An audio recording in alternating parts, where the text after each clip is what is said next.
आइए, तो देखो अब इसने ये बोला कि due to the size of business हमें क्या करना है, 95% की डिस्काउंटेड वैल्यू क्या करनी है, अप्लाई करनी पड़ेगी। तो अब हमारे पास 2527.85 का 95% निकालो, कितना हुआ। तो ये हमारे पास डिस्काउंट की वैल्यू आ गई 2401.46। तो ये हमारे पास एडजस्टेड वैल्यू पर यूजर आ गई, पर यूजर 2527.85 माइनस 2401.46, यानी 126 रुपए 39 पैसा। और हमारे यूजर्स कितने हैं, 16 मिलियन, यानी 1 करोड़ 60 लाख। तो ये हमारे पास सिमिलर, इससे हमारे पास वैल्यू आ गई कि हमारे इसकी वैल्यू क्या है।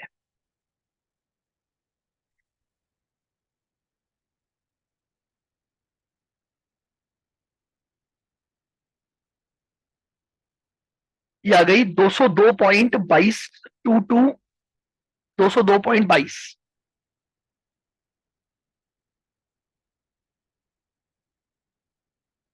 22 करोड़, ये हमारे पास वैल्यू आ गई। यानी सिंपल सी बात है, ये मेथड क्या बोल रहा है, हमने जो मेथड पढ़ा, बेसिकली मेथड का नाम है comparable transaction method. Comparable transaction का मतलब हो गया कि हम एक सिमिलर तरह की कंपनी की सेल्स पर जाएंगे और उसके आधार पर उसकी को अपना बेस बनाएंगे। लेकिन हाँ, बस अंतर इतना है कि अगर वो कंपेरेबल कंपनी की सेल का ट्रांजैक्शन साइज या ग्रोथ रेट या प्रॉफिटेबिलिटी के अकॉर्डिंग अलग है, तो हमें एक एडजस्टमेंट फैक्टर दे रखा होगा, और हम उस एडजस्टमेंट फैक्टर के थ्रू क्या कर लेंगे, उसकी रेवेन्यू से अपनी रेवेन्यू कैलकुलेट कर लेंगे। देन हमारे यूजर से मैंने मल्टीप्लाई कर दिया, तो आज के टाइम पर हमारी ये क्या वैल्यू आ गई। तो it will be known as comparable transaction method.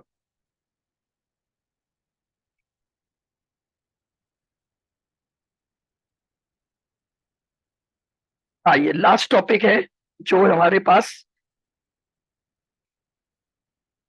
ये है sector specific multiple. Sector specific का मतलब होता है एक पर्टिकुलर इंडस्ट्री का बेस लेकर के क्या करना, वैल्यूएशन करना। Under sector specific multiple, measurement vary from sector to sector. In general each sector specific multiple having the following general rule. अब देखो, सेक्टर का मतलब यहां पर क्या है, जैसे मान लीजिए फॉर एग्जांपल, मुझे एक मैन्युफैक्चरिंग यूनिट को कंपेयर करके अपनी मैन्युफैक्चरिंग यूनिट का वैल्यूएशन करना है, मुझे अपनी ऑयल रिफाइनरी का वैल्यूएशन करना है, मुझे अपनी गोल्ड माइन का वैल्यूएशन करना है। हर सेक्टर अलग है, और हर सेक्टर का मेजरमेंट उसी तरह के सेक्टर के बेस पर किया जाएगा। देखो ये क्या बोल रहा है, the numerator of the formula is usually use enterprise value. Numerator में मुझे सबसे पहले एंटरप्राइज वैल्यू चाहिए। एंटरप्राइज वैल्यू को निकालने के दो तरीके हैं, या तो एंटरप्राइज वैल्यू इस फॉर्मूले से निकाली जाएगी as per the given information, कि market value of debt plus market value of equity minus cash और मार्केटेबल सिक्योरिटी। या फिर मार्केट एंटरप्राइज की वैल्यू निकालने का मेथड होगा discounted cash flow method. Comparable company के कैश फ्लो निकालूंगा और उसके आधार पर उसका डिस्काउंटेड वैल्यू निकाल लूंगा, और डिनोमिनेटर में यूज करूंगा वो ऑपरेटिंग यूनिट जिसकी वजह से उस फर्म में रेवेन्यू जनरेट होती है या प्रॉफिट जनरेट होता है। यानी फॉर्मूला क्या बन गया, enterprise value divided by number of operating units.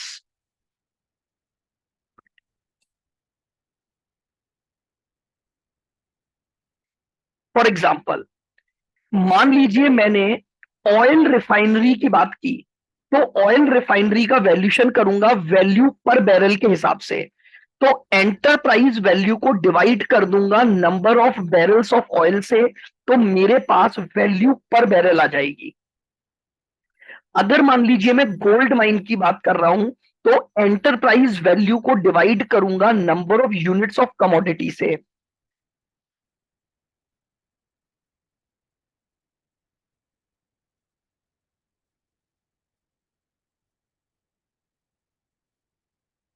अगर मैं एक मैन्युफैक्चरिंग फर्म की बात कर रहा हूं, तो एंटरप्राइज वैल्यू को डिवाइड कर दूंगा नंबर ऑफ यूनिट्स प्रोड्यूस्ड से।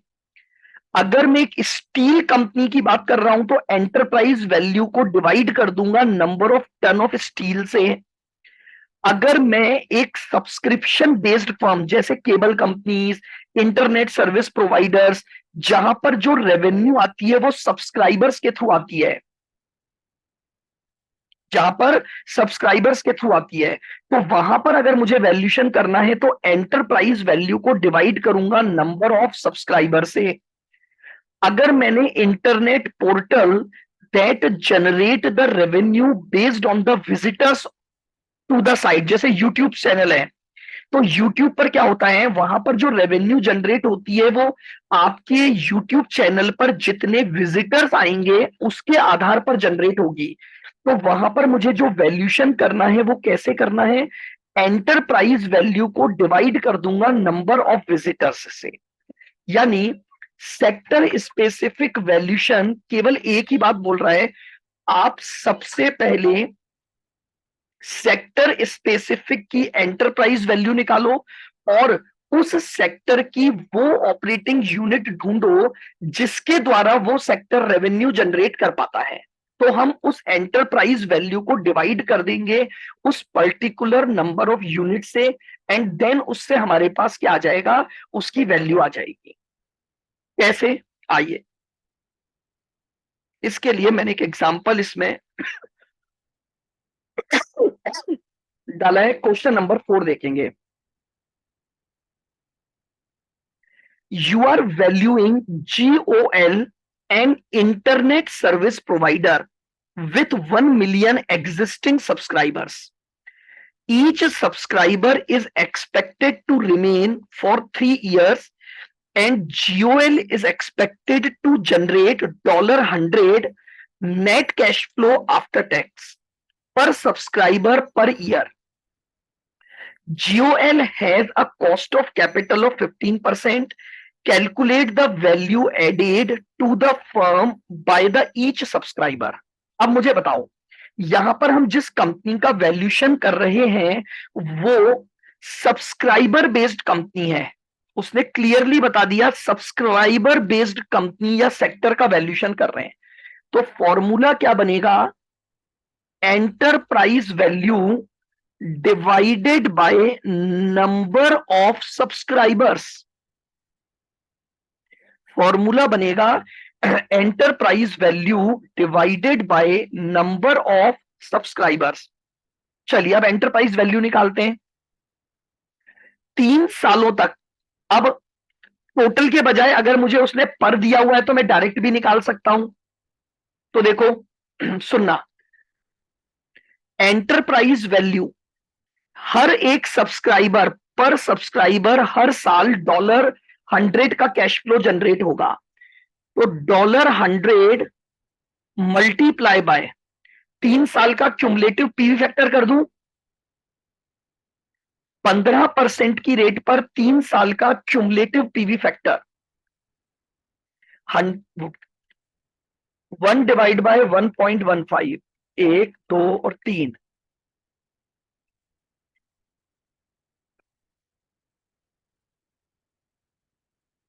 आ गया ये 2.609, 6087, थोड़ा ज्यादा ले लेते हैं अपन, कितना आ गया अब ये 100 इंटू 2.6087, 260 पॉइंट। ये पहला आंसर आ गया।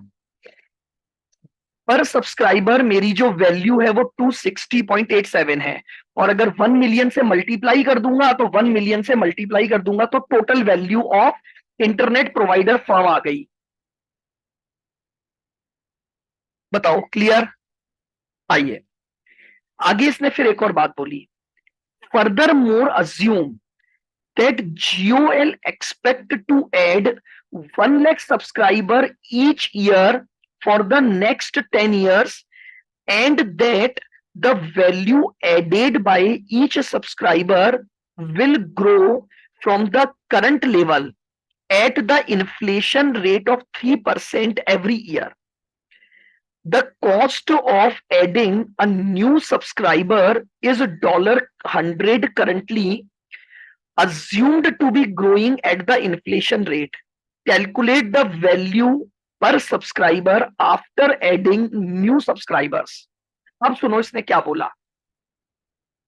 ये बोल रहे हैं ये ओल्ड वाले सब्सक्राइबर तो चल ही रहे थे हमारे, अब हमने ये अज्यूम किया है कि हर साल 1-1 लाख सब्सक्राइबर बढ़ेंगे अगले 10 सालों तक, और उनसे जो वैल्यू मिलेगी वो करंट लेवल पर 3% के इन्फ्लेशन से मिलेगी। तो करंट लेवल की रेवेन्यू ये है हर एक सब्सक्राइबर से,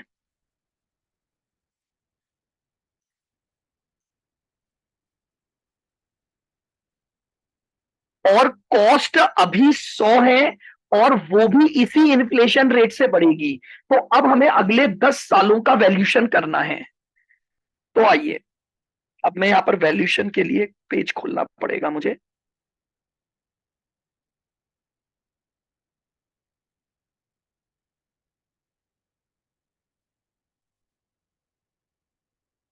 आइए,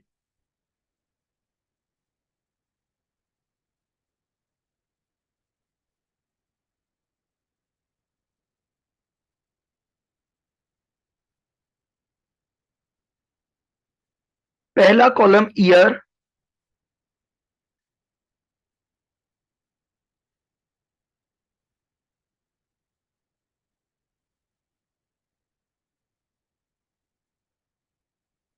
रेवेन्यू,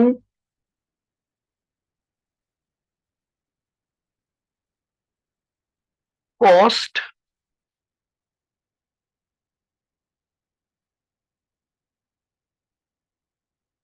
नेट।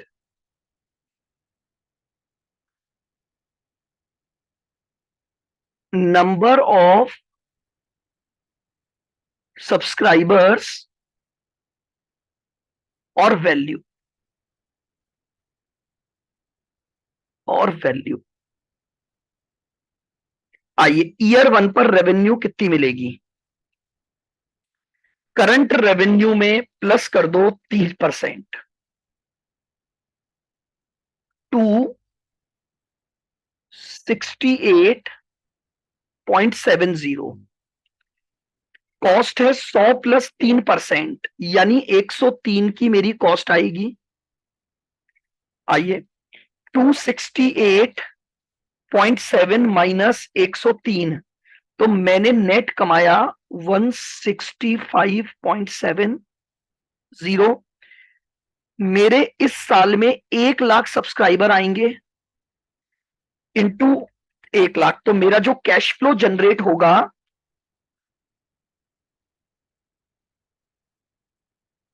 1,65,70,000 की रेवेन्यू का कैश फ्लो का जनरेशन होगा। अब आ जाओ ईयर 2।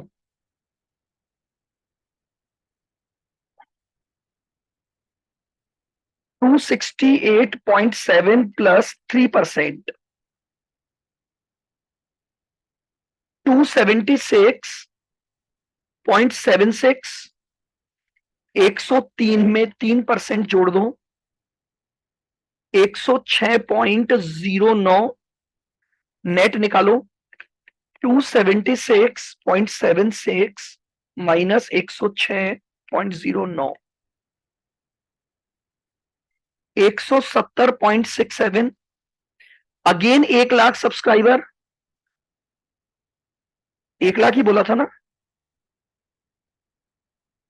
एक बार क्वेश्चन चेक करो। हाँ, 1 लाख सब्सक्राइबर हर साल।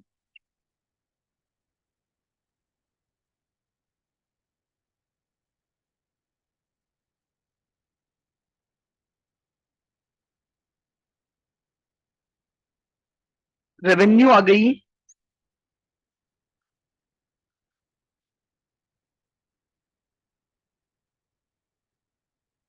1,70,67,000।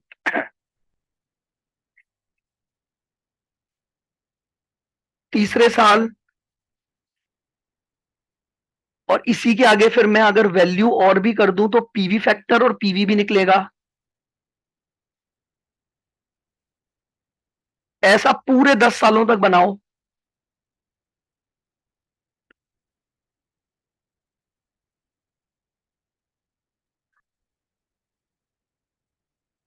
चार, पांच, छ, सात तक तो यहां बन जाएगा मेरा।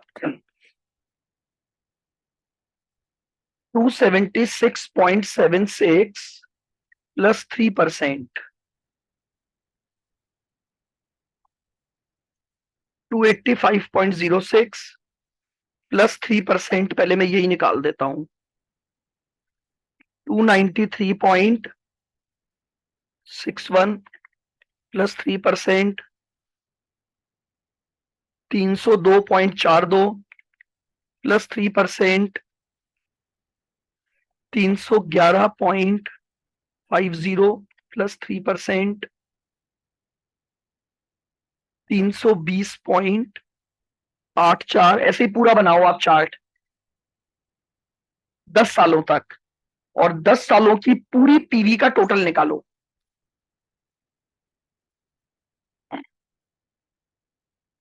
वो मेरे पास एंटरप्राइज वैल्यू आएगी नए सब्सक्राइबर की।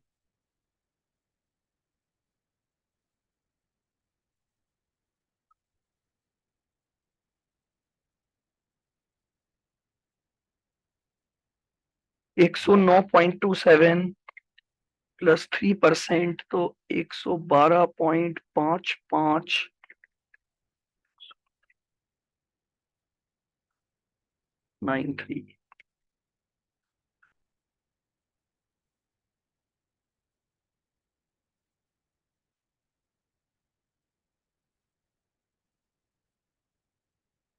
99।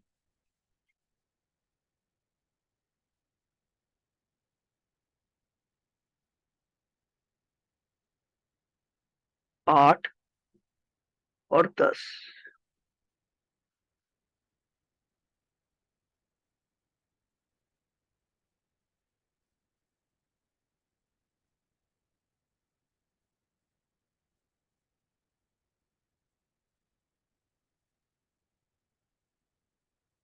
320.84 +3%।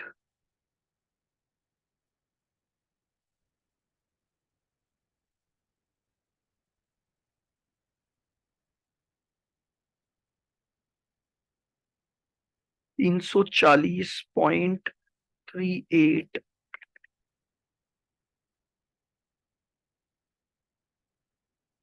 350.59। 122.99 +3%, 126.68 +3%, 130.48 +3%।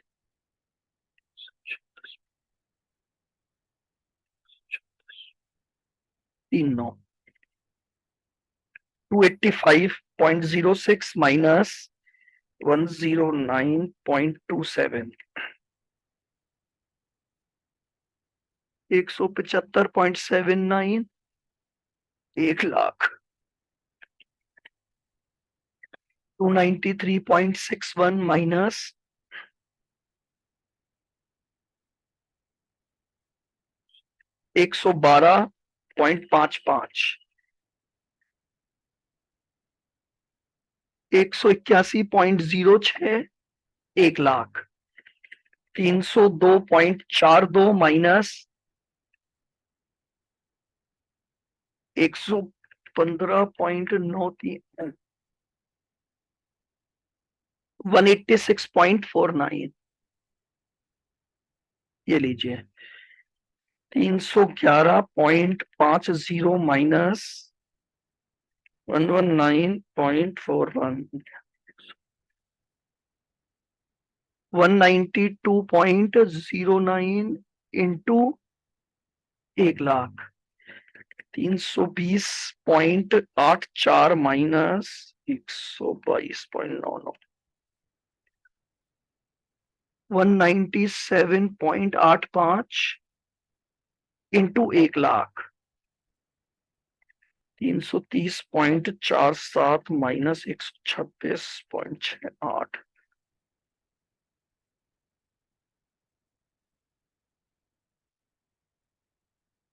340.38 माइनस 130,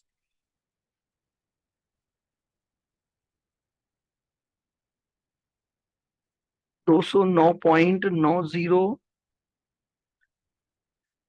1 लाख, और 350.59 माइनस 134.39, 216.20 इंटू 1 लाख,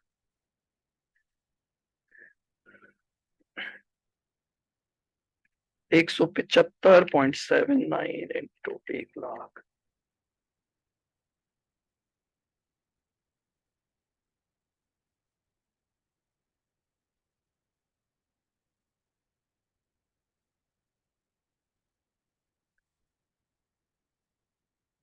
30, 186.4930, 192.0930,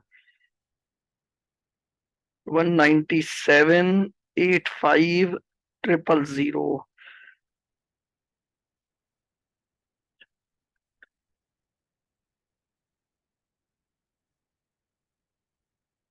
203.7930, 209.9030, और 216.2030।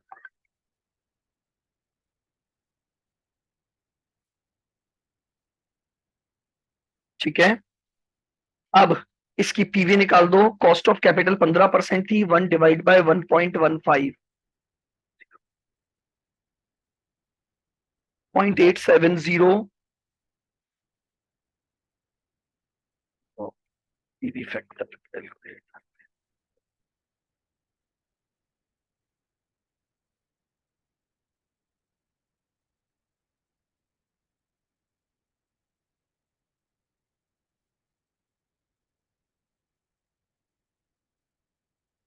फिर दूसरा क्या आता है, अरे मेरे कैलकुलेटर पे नहीं निकल रहा है, ये क्या हो गया भाई। अब आपको ही निकालना, पीवी तो कर लेंगे, नहीं है दिक्कत। कर लोगे ना। अब सुनो, उसके बाद क्या करना है, जो पीवी की वैल्यू आएगी, ये आपकी टोटल वैल्यू आ गई न्यू सब्सक्राइबर की, इसको डिवाइड कर दोगे 10 लाख से, तो पर सब्सक्राइबर मतलब वैल्यू पर सब्सक्राइबर आ जाएगी न्यू वालों की, और ओल्ड वालों की आपने ऑलरेडी निकाली हुई है, दोनों को प्लस कर दोगे तो वो आफ्टर एडिंग जो न्यू सब्सक्राइबर्स हैं उसका आपका वैल्यूशन आ गया। वापस से सुनना, जैसे मान लो यहां पर जो भी पीवी का टोटल आया, ये हमने केवल नए सब्सक्राइबर लिए, पुराने चल ही रहे थे, इनको 10 लाख से डिवाइड कर दिया, तो ये वैल्यू पर सब्सक्राइबर आ गई न्यू वालों की। और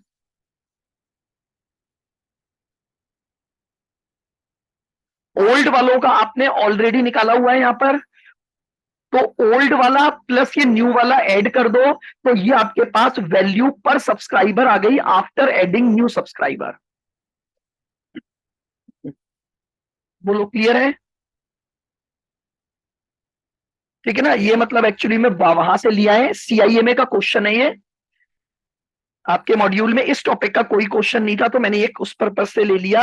अब जैसे मान लो ये तो इंटरनेट सर्विस प्रोवाइडर का आया, कल को ऑयल रिफाइनरी का आ जाए, वो भी इसी तरह से चलेगा।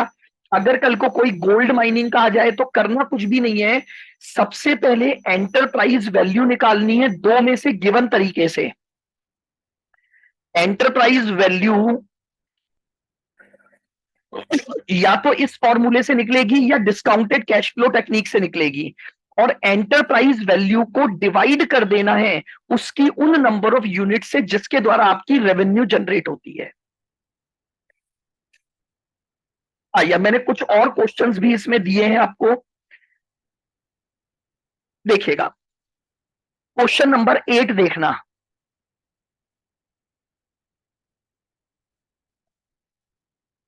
देखो ये क्या बोल रहा है, Aruna has been assigned the task of estimating the fair acquisition price for the money limited. She decided to use the comparable company analysis. याद करो, हमने कंपेरेबल कंपनी एनालिसिस पढ़ा था एक। कंपेरेबल कंपनी एनालिसिस करना है हमें,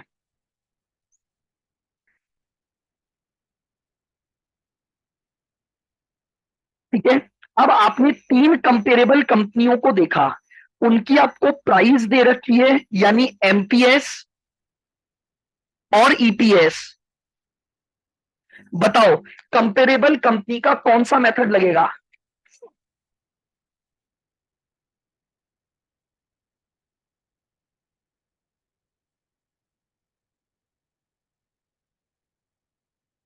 जल्दी से बताओ।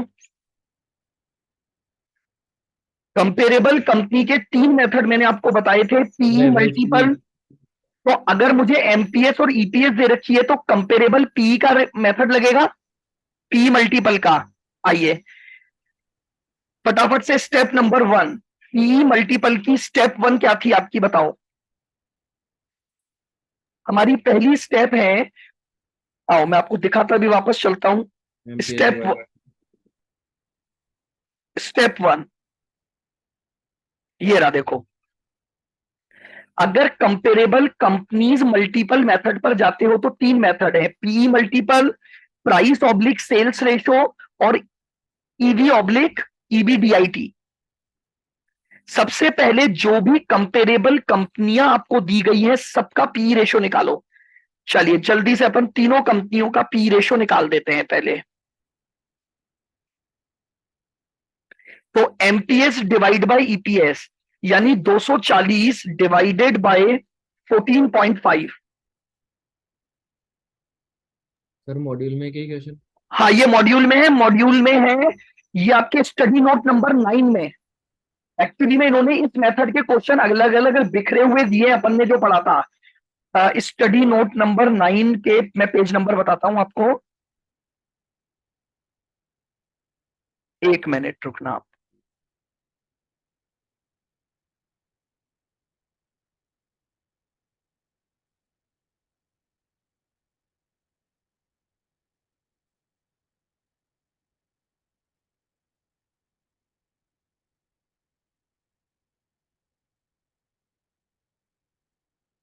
बहुत बेकार तरीके से दिए हुए हैं, मतलब टॉपिक तो डिस्कस किया है 7वें मॉड्यूल में, और क्वेश्चन इसके वहां भी डाले हैं 9th वाले में 2 क्वेश्चन। पेज नंबर आप निकालो, 9 का है, कहां गया,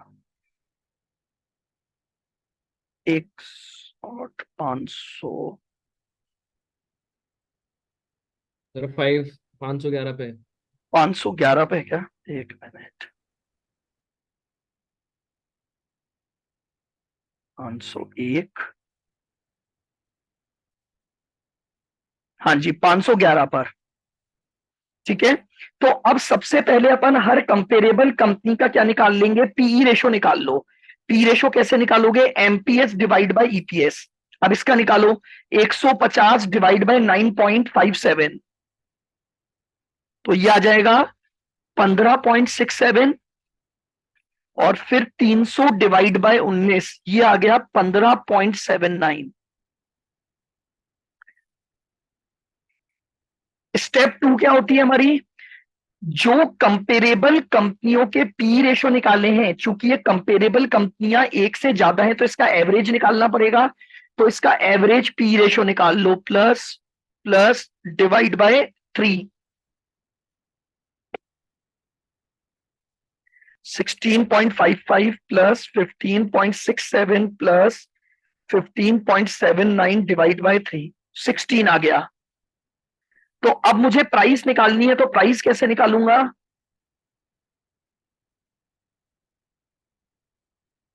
ईपीएस इंटू पीई रेशो, जो मैंने कंपेरेबल कंपनी का लिया, मनी लिमिटेड का जिसका मुझे वैल्यूएशन करना है उसकी एक्सपेक्टेड ईपीएस दे रखी है 15, into average PE ratio of comparable company मैंने ले लिया 16, तो 15 इंटू 16, प्राइस आ गई 240।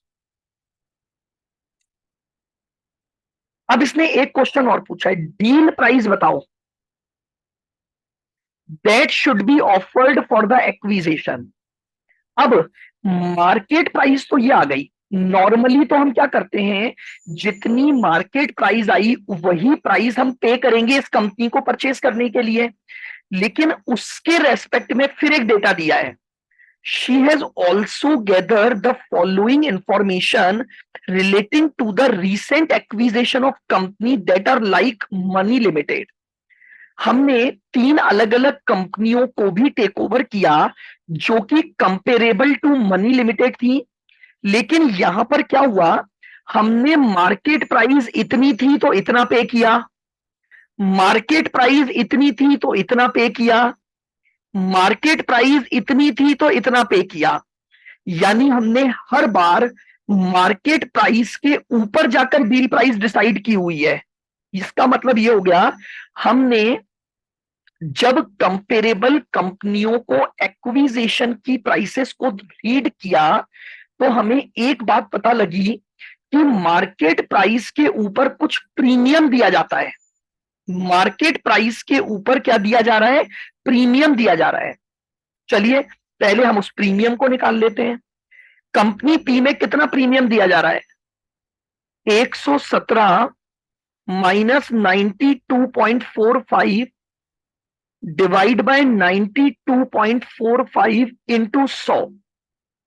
कंपेरेबल कंपनी का प्रीमियम निकालो। 117 माइनस 92.45 डिवाइड बाय 92.45, 26.55%।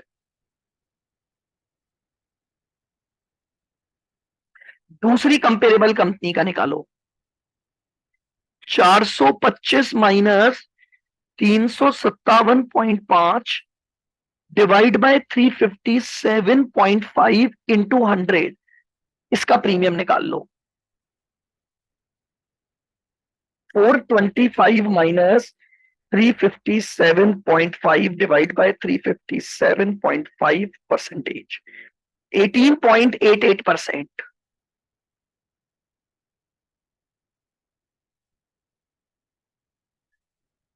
दो सौ नब्बे माइनस 224 डिवाइड बाय 224 इंटू 100, ये लो 290 minus 224 divide by 224%, 29 point, sorry हाँ 29 पॉइंट आ रहेगा। हाँ सर। लीजिए तो एवरेज प्रीमियम निकाल लो। 26.55 प्लस 18,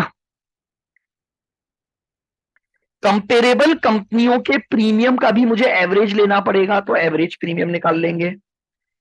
26.55 प्लस 18.88 24.96। कितना? 24.96। यानी इतना प्रीमियम हम देते हैं कंपेरेबल कंपनी के अकॉर्डिंग एमपीएस के ऊपर। तो बताओ मनी लिमिटेड की एमपीएस कितनी आई थी? 240। उसमें प्रीमियम ऐड कर दो, ये आपके पास उसकी एक्सपेक्टेड डील प्राइस आ जाएगी। कंपेरेबल कंपनी के बेसिस पर हमने एक डील प्राइस निकाल ली। सबसे पहले पीई रेशो के बेसिस पर कंपेरेबल कंपनी की मार्केट प्राइस निकाली, लेकिन फिर हमें पता लगा कि हम कंपनियों को उनकी मार्केट प्राइस के ऊपर जाकर पेमेंट करते हैं, तो उसका प्रीमियम निकाल लिया और 240 रुपए में वो प्रीमियम प्लस कर दो। तो बताओ क्या प्राइस आई?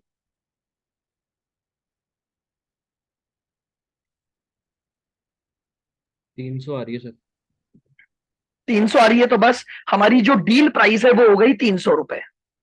ये हमारा आंसर हो गया कि डील प्राइस आ गई कंपेरेबल कंपनी के बेसिस पर कितनी? 300 रुपए की प्राइस। बोलो क्लियर। सर यहाँ पे डील प्राइस नहीं गिवन होती तो अपन divide by number of share करते ना वैल्यू को, जो वैल्यू निकल के आई थी। ये तो हमने वैसे भी अभी ईपीएस निकाली है, ये तो ओ पर शेयर ही निकली ना, इसको तो नंबर ऑफ शेयर से डिवाइड क्यों करेंगे।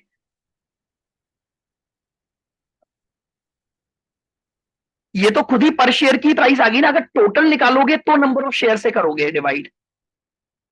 अगर मान लो डील प्राइस नहीं होती, मान लो अपन ये सोचे कि क्वेश्चन में ये वाला पार्ट हट जाता सारा, तो मेरा आंसर होता कि उसकी जो प्राइस है वो 240 रुपए, कंपेरेबल प्राइस क्या बन गई, 240 रुपए पर शेयर बन गई प्राइस। प्राइसिंग के ही तो मेथड है बस ये सारे। ठीक है। ठीक है सर।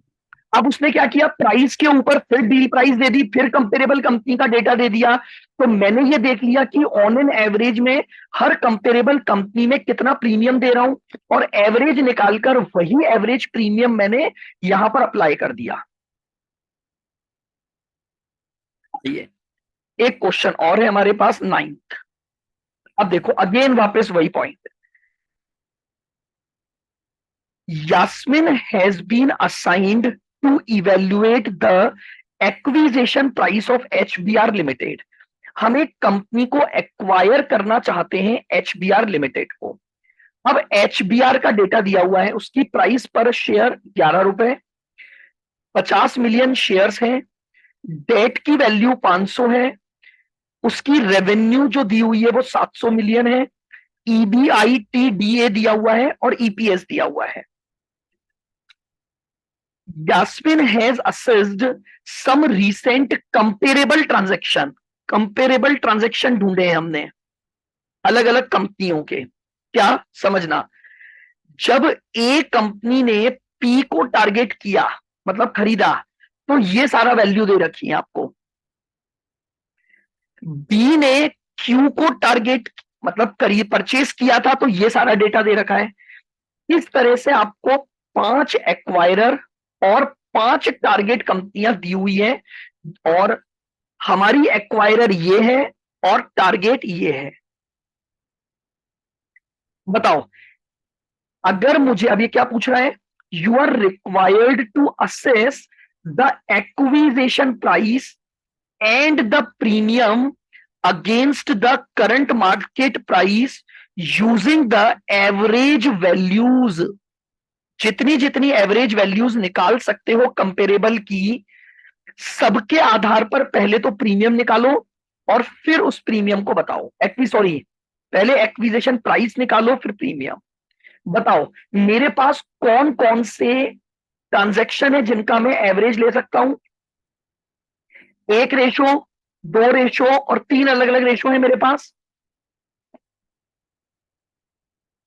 3 अलग अलग रेशोज मेरे पास है। तो चलिए सबसे पहले हम क्या करेंगे, लिखो पहला point, average of EV upon sales. इसका एवरेज निकाल दो कितना आया।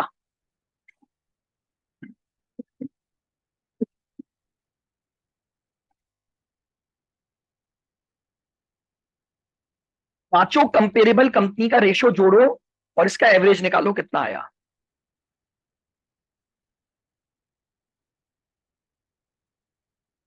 1 प्लस 1.7, 2.2, 0.9 और 2.5 डिवाइड बाय 5, 1.66 रेशो आ गया।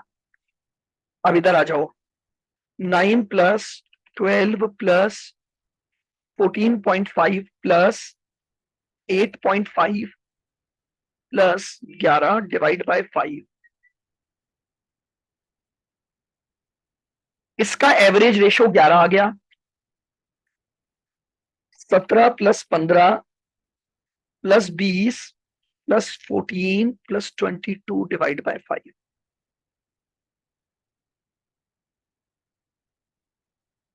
ये लीजिए तीनों एवरेज रेशो आ गए।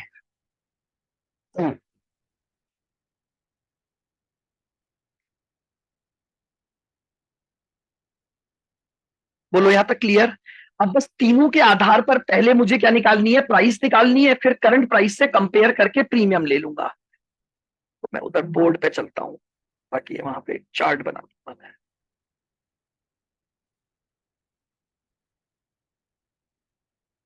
देखो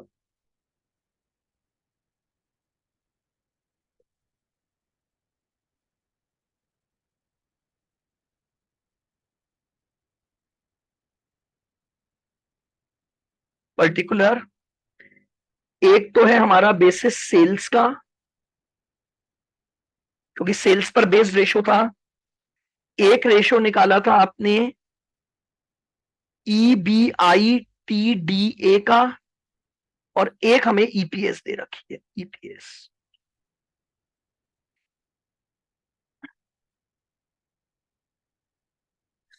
सबसे पहले बताओ एवरेज रेशो क्या क्या निकाले आपने। इसका एवरेज रेशो निकाला 1.66, 11.9,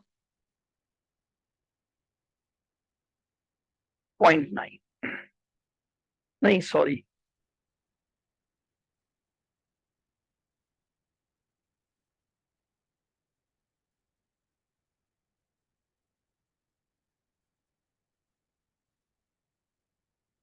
तथा अरे 17.6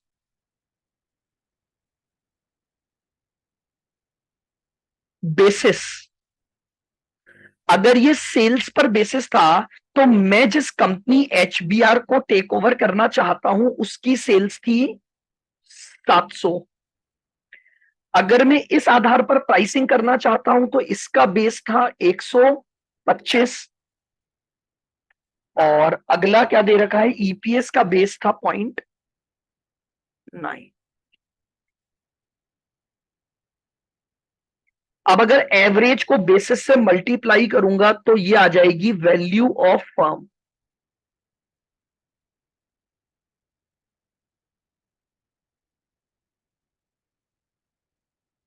700 इंटू 1.66, 700 इंटू 1.66, 1162 रुपए आ गए। 125 इंटू 11, यहां तो डायरेक्ट ही पर शेयर वैल्यू निकलेगी जो बाद में लिख देंगे, क्योंकि जब मैं EPS पर रेशो लगाऊंगा तो ऑटोमेटिकली MPS आ जाएगी। अब वैल्यू ऑफ फर्म में से मैं डेट का पोर्शन मुझे दिया हुआ है, डेट पोर्शन, क्योंकि वैल्यू ऑफ फर्म में डेट प्लस इक्विटी दोनों होंगी, क्योंकि हम जिस कंपनी का वैल्यूशन कर रहे हैं उसमें डेट भी है, तो 500 का डेट है। टोटल फर्म की वैल्यू जो कि डेट प्लस इक्विटी से बन रही है, उसमें डेट का पोर्शन 500 है, तो इक्विटी पोर्शन निकाल लो।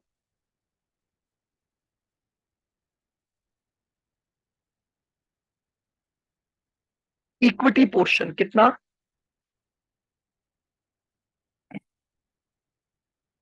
1162 माइनस 500, 662। 1375 माइनस 500 यानी 875।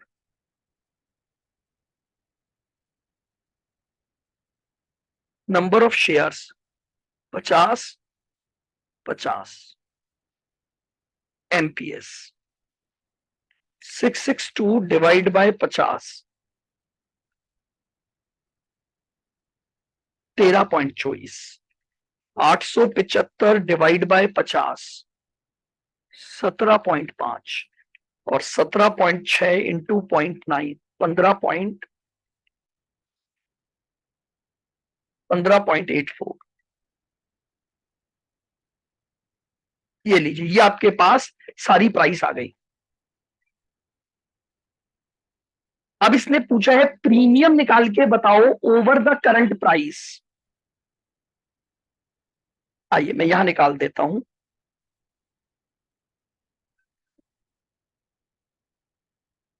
Premium over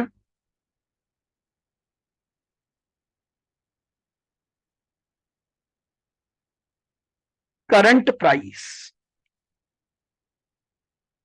premium over current price निकालो।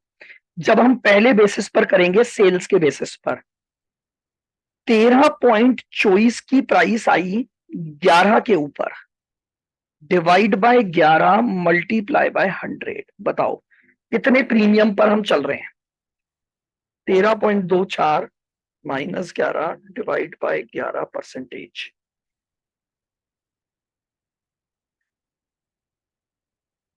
ये आ गया 20.36%। दूसरा निकालो, ईबीआई टीडीए के बेसिस पर 17.50 की प्राइस 11 के ऊपर divide by 11 multiply by 100, premium निकाल लो। 17.5 माइनस 11 डिवाइड बाय 11%, 59.09 का प्रीमियम है। यानी जो एक्विजिशन प्राइस है वो हम ये देंगे और उसकी जो करंट प्राइस है वो 11 रुपए चल रही है। तो इसका मतलब ये हो गया हम इतना प्रीमियम ऊपर दे रहे हैं उसको परचेस करने के लिए। ईपीएस बेस्ड आ जाओ, 15.84 minus 11 divide by 11 multiply by 100, solve कर दो। 15.84 माइनस 11 डिवाइड बाय 11%, 44%।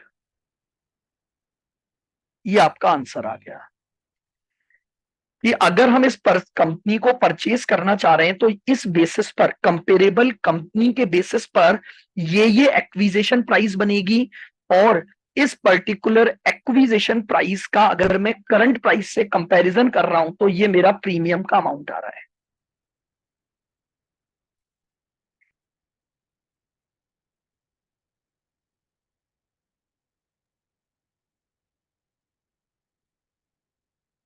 बताओ क्लियर है क्या? बिल्कुल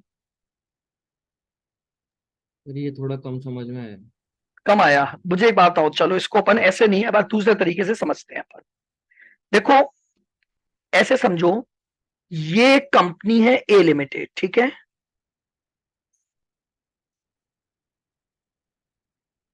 और ये एक कंपनी है बी लिमिटेड।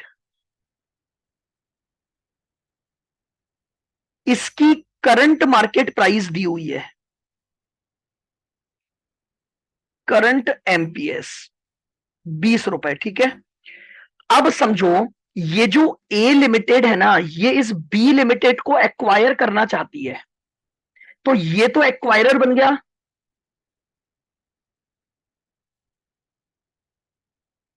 और ये कंपनी टारगेट बन गई, यहां तक ठीक है। हाँ सर। अब ये एक्वायरर ये जानना चाहता है कि what price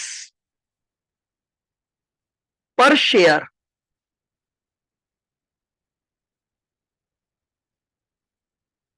should be paid to be limited. लीजिए, ये एक्वायरर ये जानना चाहता है कि ये इस बी लिमिटेड को क्या प्राइस पे करे इसको एक्वायर करने के बदले में, ठीक है। तो रूल तो ये होता है कि ये इसके एमटीएस के आधार पर इसे पेमेंट कर दे, कि भाई आप इसकी एमटीएस 20 है तो इसको 20 के हिसाब से पे कर दो, लेकिन नहीं। अब इस कंपनी ने वैल्यूशन का पर्पस दूसरा लिया, इसने बोला जो वैल्यूशन करूंगा कंपनी के पेमेंट का, वो वैल्यूशन होगा कंपेरेबल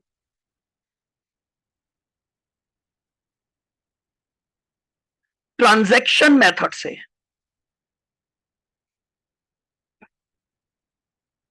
बोलो क्या यहां तक की भी बात समझ आ गई? एक्वायरर को यह जानना है कि इस कंपनी को क्या प्राइस पे करूं, किसके बेसिस पर? कंपेरेबल ट्रांजैक्शन मेथड पर। अब इसने क्या किया, कंपेरेबल ट्रांजैक्शन के लिए ये मार्केट में सिमिलर कंपनियों के पास गया। इसे ये पता लगा कि जो काम ये करना चाह रहा है ना, उसी तरह का काम कुछ कंपनियों ने किया था। ए ने पी को एक्वायर किया था, पी ने क्यू को एक्वायर किया था, सी ने आर को एक्वायर किया था। अच्छा, ये ए और बी थे क्या? मैं इसको चेंज कर दूं क्या? चलो कोई बात नहीं, ये दूसरी ए है, ये दूसरी ए मान लो। डी ने एस को एक्वायर किया था और ई ने पी को एक्वायर किया था। मुझे कंपेरेबल ट्रांजैक्शन दिए हुए हैं। इसका मतलब ये हो गया, इनके कंपेरेबल ट्रांजैक्शन को बेस बनाऊंगा और उसी बेस पर एक्विजिशन प्राइस डिसाइड हो जाएगी। बोलो, क्या यहां तक की लाइन समझ आ गई? हाँ सर। क्योंकि कंपेरेबल ट्रांजैक्शन मेथड जो है ना वैल्यूएशन का, वो यही बोलता है कंपेरेबल कंपनियों पर जाओ और कंपेरेबल कंपनी में जो ट्रांजैक्शन वैल्यू आ रही है ना, उसी पर आपको ट्रांजैक्शन करना है। अब कंपेरेबल जाने पर मैं जब गया तो यहां मुझे डेटा दिया हुआ है तीन अलग अलग चीजों का। एक, उसने मुझे डेटा दे रखा है enterprise value divide by sales का रेशो।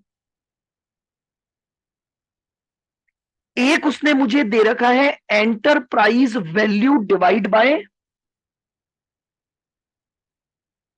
EBITDA का रेशो।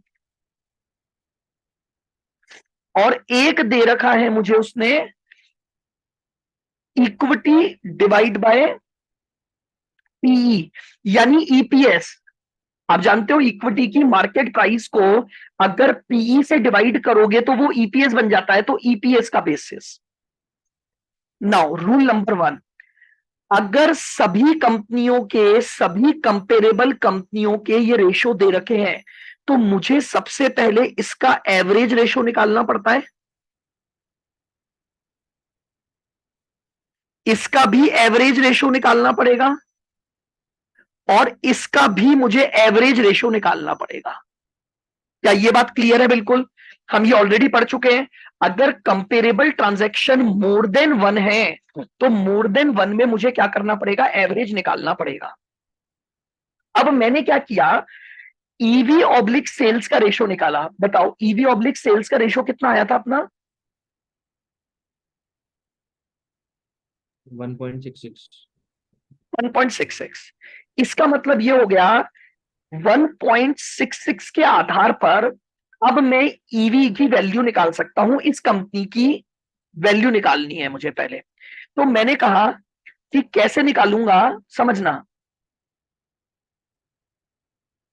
इस कंपनी की enterprise value divide by sales 700, this must be equal to 1.66 होनी चाहिए, क्योंकि कंपेरेबल डेटा लिया है मैंने। यही रेशो इस कंपनी के लिए लगा दिया। तो ईवी अपॉन 700 है ना, इसकी रेवेन्यू 700 ही थी शायद। रेवेन्यू देखो। हाँ सर। हाँ, तो बताओ इसकी एंटरप्राइज वैल्यू क्या आ गई? यही तो करोगे, 700 इंटू 1.66। 1162। 1162। बोलो यहां तक समझ आ गया? अब हाँ मैंने इसी रेशो को, कंपेरेबल रेशो को इस कंपनी के ऊपर लगा दिया। तो फॉर्मूला लिख दिया, EV upon sales must be equal to 1.66। तो ईवी की वैल्यू आ गई। अब याद करो, एंटरप्राइज वैल्यू का फॉर्मूला क्या था? Market value of equity plus market value of debt minus cash. यही लिखा था अपन ने। यस। आप नोट्स में देख सकते हो, मैंने ईवी का फॉर्मूला बताया था, market value of equity plus debt minus cash. इसकी इंफॉर्मेशन नहीं है। इसका मतलब ईवी का टोटल डेट प्लस इक्विटी के बराबर हो गया कि नहीं हो गया? तो अब अगर इसमें से 500 का डेट हटा दूंगा तो इक्विटी की वैल्यू आ जाएगी 1162 माइनस 500। तो इक्विटी की वैल्यू आ गई 662। बोलो ये समझ आया?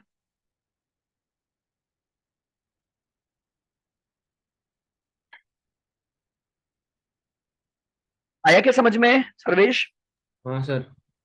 अब ये इक्विटी की वैल्यू को अगर नंबर ऑफ शेयर से डिवाइड कर दूंगा तो पता लग गया ना कितना प्राइस पे करूंगा मैं उसे। तो 662 को डिवाइड कर दिया 50 से, तो प्राइस आ गई 13 रुपए 24 पैसे दूंगा इसे। यस सर, आ गया। अब इसी तरह से इसका बेसिस उठाया, इसका वैल्यूशन कर लिया, तो एक प्राइस आ गई। इसका रेशो उठाया, इसका वैल्यूशन कर लिया, एक प्राइस आ गई।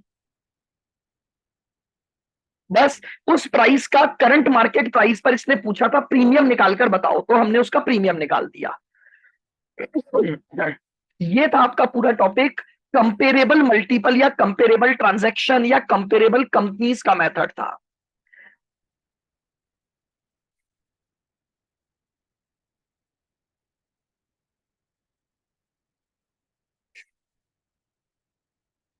जो आपके 2 स्टडी नोट में कवर था, 7 स्टडी नोट +9, मैंने उन दोनों के अब आपको क्वेश्चंस करवा दिए ये वाले। ऐसे ही कितने भी क्वेश्चन बन सकते हैं, देखो मैं और सर्च कर रहा हूं, कुछ और मिलेंगे नेट पर तो मैं आपको दे दूंगा, लेकिन हर क्वेश्चन में यही होगा, कंपेरेबल कंपनियां देंगे, कंपेरेबल ट्रांजैक्शन देंगे, उनका बेसिस पर आपको अपनी कंपनी का वैल्यूशन करना है। रूल बस इतना सा ध्यान रख लो, अगर कंपेरेबल कंपनी सिंगल है तो डायरेक्ट यूज हो जाएगा, और अगर कंपेरेबल कंपनियां एक से ज्यादा हैं तो आपको एवरेज निकालकर ही उसका रेशो बनाना है और उसके बेसिस पर आपको वैल्यूशन करना है।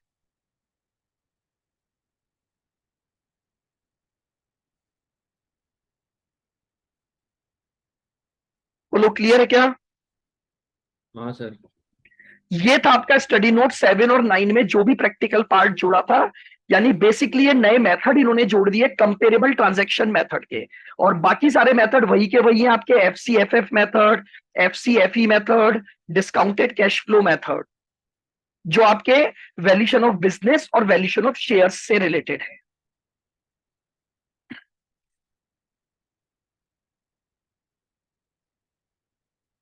ठीक है। तो और सब तो सेम है क्या जो आपने कराया? हाँ, और सब कुछ सेम है। अब एक स्टडी नोट नंबर जो 5 है, नहीं 5 नहीं 6, उसमें एक इनकम टैक्स वाला रूल का पॉइंट जोड़ा है। इनकम टैक्स का, अब मुझे नहीं पता, आपने शायद इनकम टैक्स के रूल्स थोड़ी पढ़े हैं।